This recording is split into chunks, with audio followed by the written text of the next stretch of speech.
Does it make sense to talk about a Beijing-Tehran axis?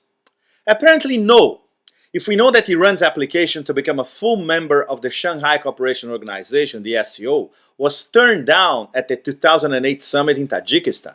Apparently yes, when we see how the military dictatorship of the Mulatariat in Tehran and the collective leadership in Beijing have dealt with their recent turmoil, the Green Revolution in Tehran and the Uyghur riots in Urumqi in Xinjiang. Iran-China relationship, wow, that's a relationship like a game of Chinese boxes. Look at their history, turbulent, glorious, terrifying, spanning millennia. But when one sees an Islamic republic which is in fact a militarized theocracy, and a popular republic that is in fact a capitalist oligarchy, things are not what they seem to be. No matter what recently happened in Iran, consolidating the power of the Axis, Supreme Ayatollah Khamenei, President Ahmadinejad, and the Revolutionary Guards, the relationship will continue to develop within the framework of a clash between the US hyperpower, declining as it may be, and the aspiring Chinese big power, allied with the re-emergent Russian big power. Iran and China, they are all about the New Silk Road in Eurasia. Roads rather. Iran has never been colonized, but it was a privileged theater of the original great game between the British Empire and Russia in the 19th century, and then the Cold War between the US and the Soviet Union in the 20th century.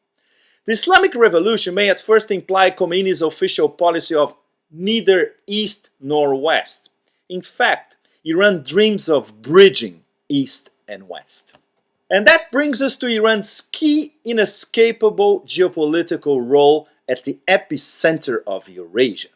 What's this New Silk Road? It's above all an energy corridor, the Asian Energy Security Grid as it is known, from Iran to Pakistan, India, Russia and China, in which the Caspian Sea is an essential node linked to the Persian Gulf, from where oil is to be transported to Asia, all over Asia. And as far as gas is concerned, the name of the game once again is Pipelinistan, as in the recently agreed Iran-Pakistan IP pipeline and the interconnection between Iran and Turkmenistan, whose end result is a direct link between Iran and China.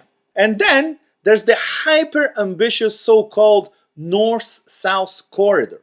That's a projected road and rail link between Europe and India through Russia, Central Asia, Iran and the Persian Gulf.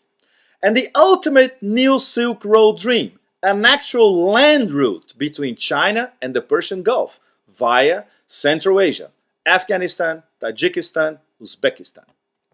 Shiite Iran, encircled by Sunnis, is now a de facto theocratic dictatorship which still desperately needs to break out from its isolation. Talk about a turbulent environment. What do they have, the Iranians? Well, they have Iraq still under US occupation to the west.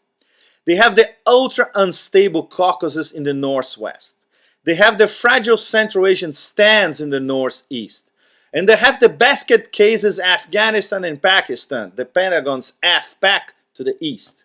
Not to mention the nuclear neighborhood, Israel, Russia, China, Pakistan and India. Technologic advancement for Iran, it means fully mastering a civilian nuclear program with an added benefit, turning it into a sanctuary via the possibility of building a nuclear device, of course. Officially, Tehran has declared ad infinitum it has no intention to possess an Islamic bomb. Beijing understands Tehran's delicate position and supports its right to peaceful use of nuclear energy. And Beijing would love Tehran to adopt the plan proposed by Russia, the US, Western Europe, and of course, China itself. China is always carefully evaluating its vital energy national security interest. So the last thing Beijing wants is for Washington to clench its fist towards Iran again.